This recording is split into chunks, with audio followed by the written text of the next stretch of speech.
Today I'm presenting to you with my GP, with my VCS hat on. So I'm just going to talk a little bit about VCS before I get started.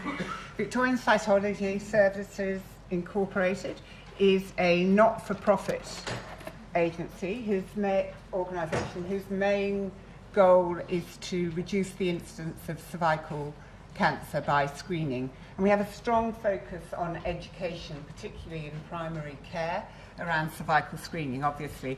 And I think I've met a few of you in the audience today at your practices, giving updates. Okay. So, today I'm going to talk about HPV infection, and particularly about the characteristics of HPV infection that underpin the logic of the new screening programme, so that hopefully by the end of my presentation the new screening programme will be intuitive to you. I'm also going to talk about the new screening programme and also any concerns around the new screening programme. So, what do you need to know about HPV infection? Well, I think one of the most important things is that HPV is the cause of nearly all cervical cancer. And adenocarcinoma as well, around 95%. They're very common, and more than 80% of women will be HPV positive at some point in their sexual history. But obviously, not all of them go on and get cancer. So what is it about the HPV infection that influences its oncogenicity? It's the type of HPV, and also whether the HPV infection becomes persistent or whether it clears. So talking first of all about HPV clearance, the good news is that most HPV infections clear. In fact, 90% of infections will clear by 2 years. Talking about types now, there's over 150 types of HPV, but not all of them affect the anogenital area. In fact, it's only about 40 to 50 types that infect that area. And of those 40 to 50 types, there are 14 that are considered to be oncogenic. The others are considered to be low risk, and they have the capacity to cause cytological change, but they should never go on to cancer. They also cause vulval warts. In fact, 9/11 caused 90% of vulval warts. But 9/11 is covered in the vaccine, so we should be seeing... Oh, 6/11, sorry, I was thinking of 90. Thank you. Somebody's awake. And 6/11 caused most vulval warts, but they're actually covered in the vaccine, so we should be seeing less and less vulval warts. Now, what about the oncogenic types of HPV? Well, 16-18 are the worst offenders, and you'll see various terminology around the types of HPV. So you'll see them referred to either as oncogenic HPV 16-18, or sometimes you'll hear the term, and see on results, the term high-risk HPV 16-18. So 16-18 are found in 70% of cervical cancers, and 30% will progress to CIN3 in up to 10 years. Now, the good news is, again, that 16-18, as well as 6/11, are covered in the vaccine. So what about, remember I said there were 14 types of oncogenic HPV. We've done 16-18. There's the other 12 types, and they're referred to as oncogenic HPV not 16-18, or sometimes you hear high-risk HPV not 16-18. They are not nearly as aggressive as 16-18, and in fact, only 3% of them will progress to CIN3 in up to 10 years. But the important thing about this group is that they're not covered in the vaccine. I think the other thing to get a handle on in order to understand HPV infection and cancer is the whole carcinogenesis process. And the one thing I want you to take away from this slide is that it takes years for the process from HPV infection to cervical cancer. In fact, from HPV, let's hope this works. I might have to get another one. I just grab my pointer.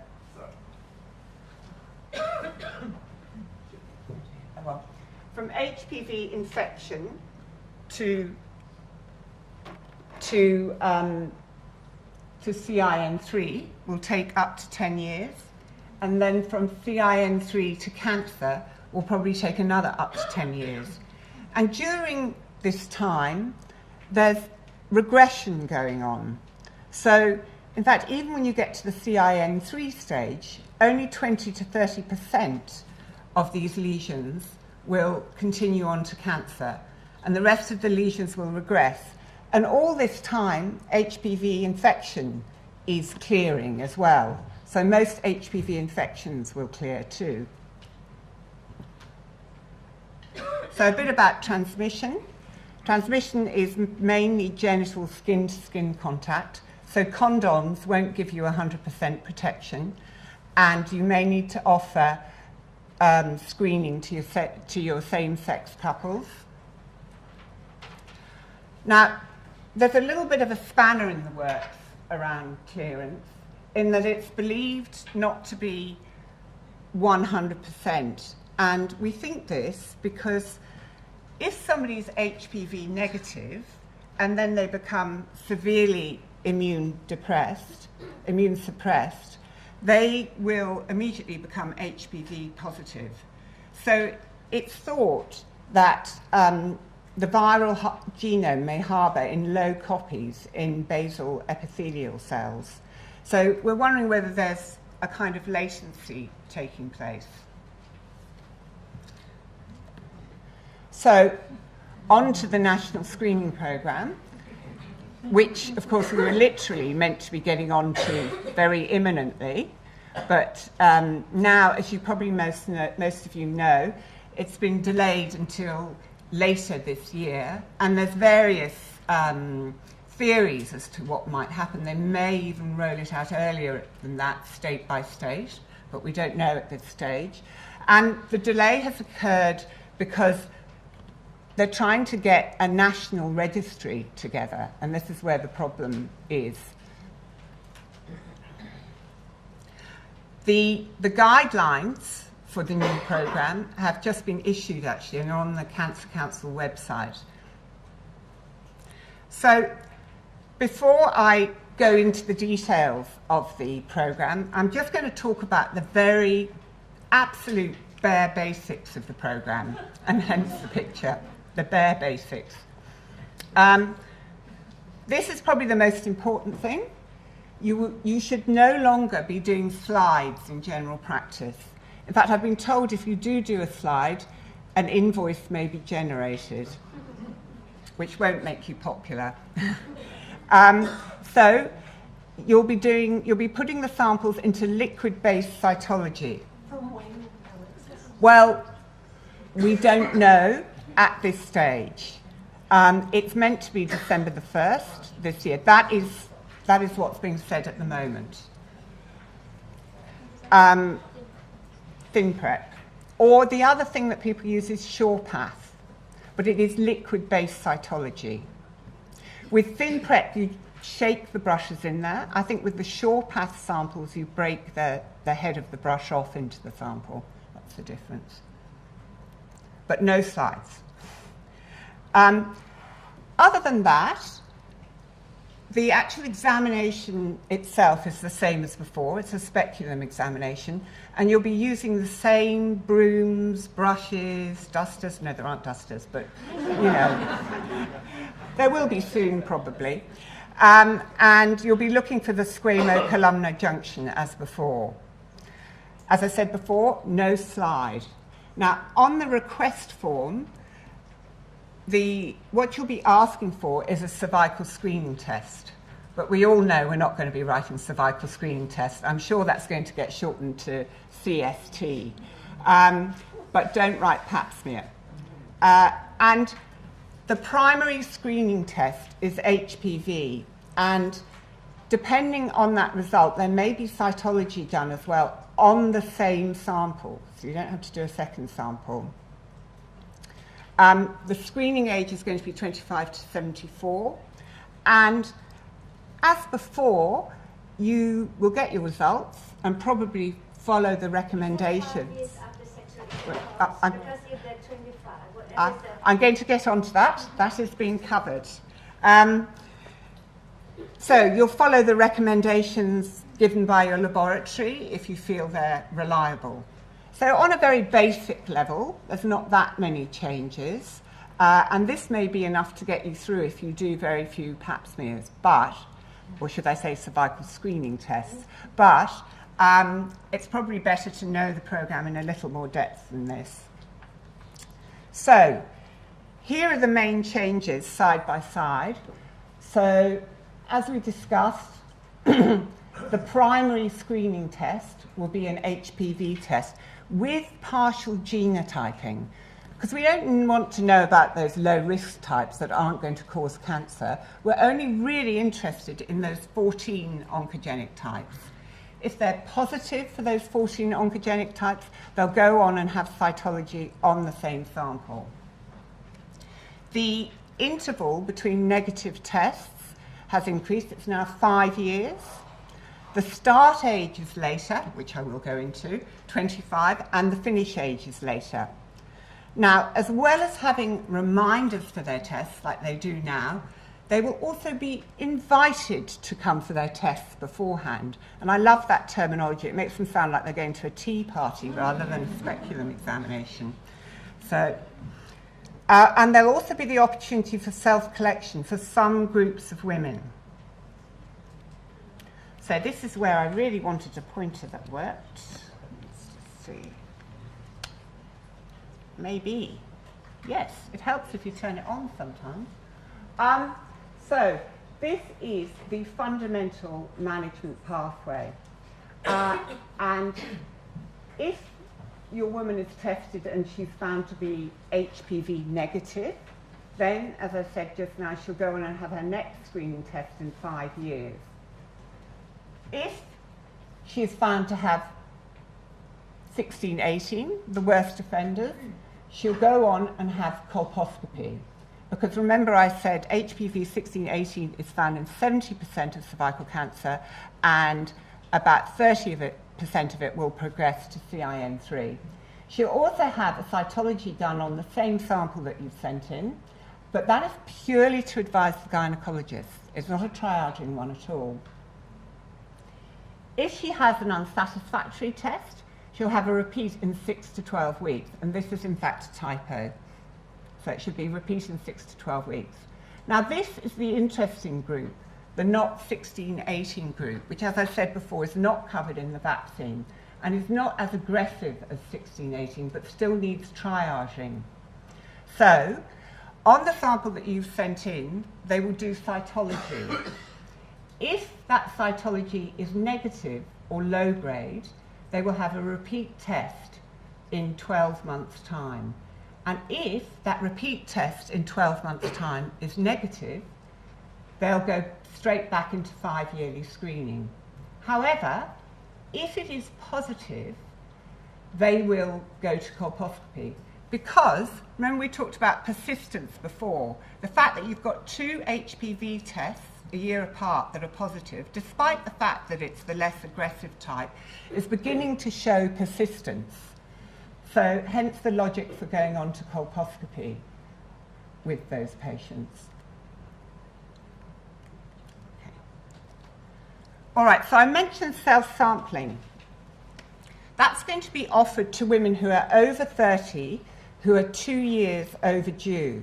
But it's not going to be sent out like a fecal occult blood test, a sort of DIY test at home. It actually is going to have to be facilitated at a medical practice. And there will be various patient resources to instruct them on what to do.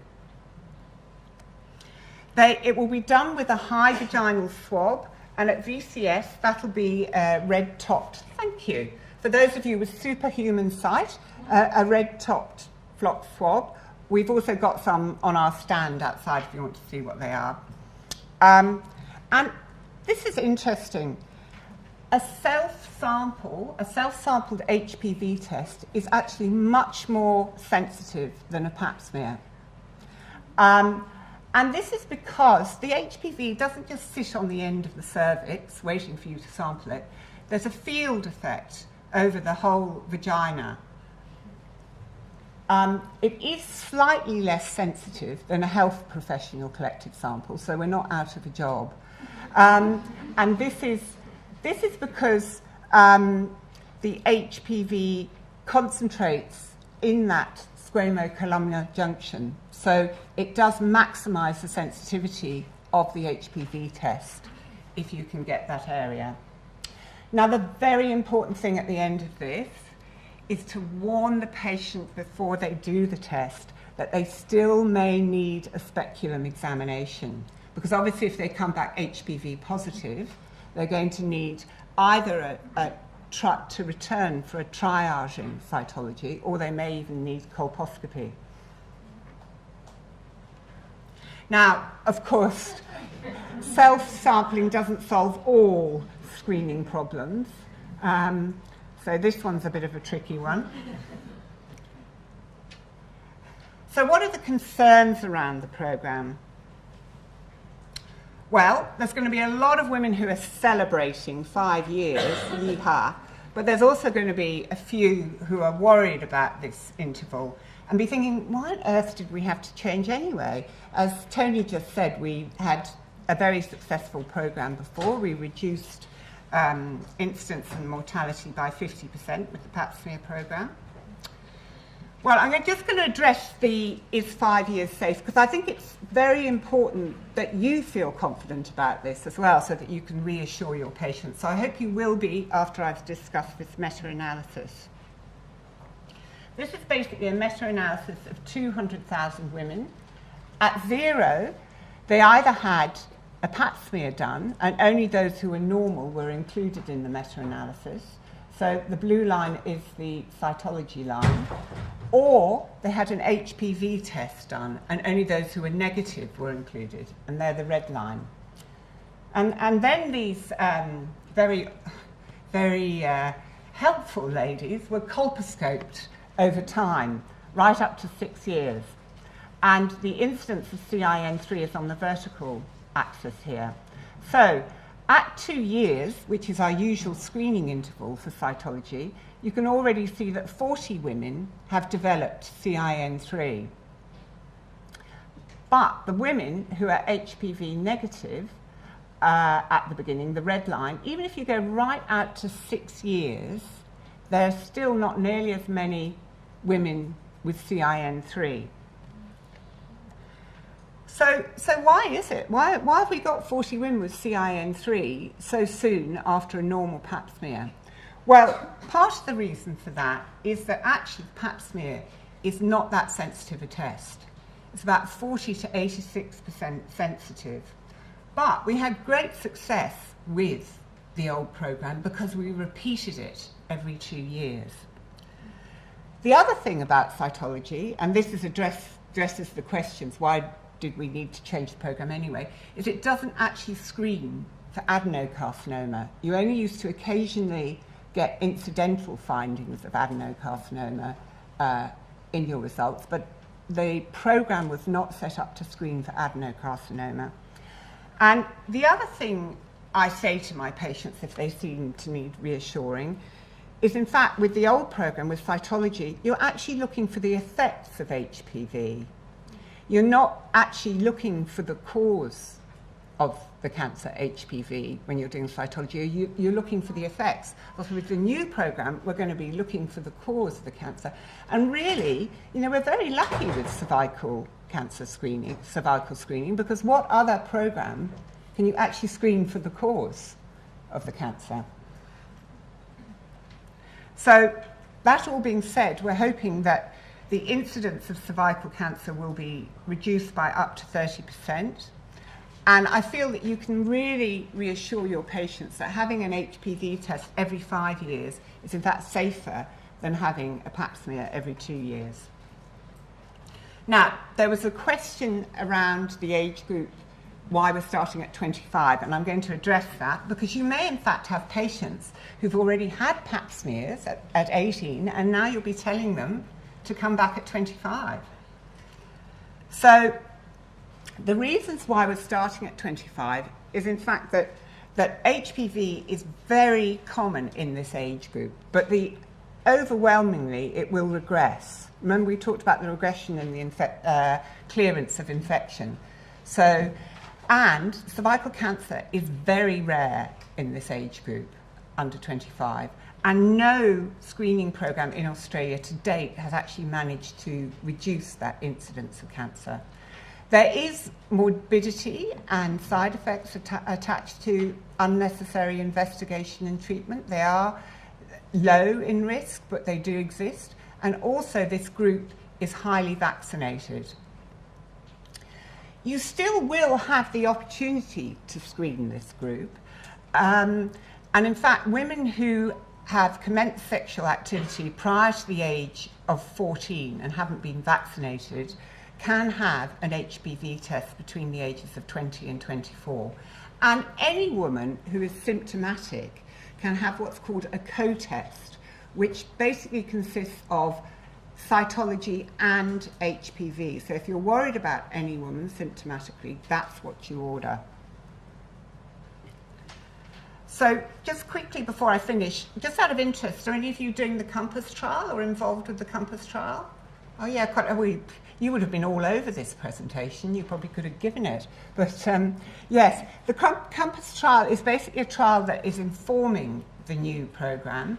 And it involves PAP providers recruiting women who are attending for cervical screening. It's a very straightforward trial. If the woman attends, a liquid-based sample is done, sent to Victorian cytology, and then it's randomised either to 2/3 of women having HPV testing or 1/3 having cytology. If you're already recruiting, and there are about 500 clinics, please keep on. We really need this age group of 25 to 36. There are advantages to doing the trial. It helps you prepare for the new programme. It gives you the opportunity to offer HPV testing to some of your patients. And also, you're helping make the future national screening programme as effective and efficient as possible. Yes, question.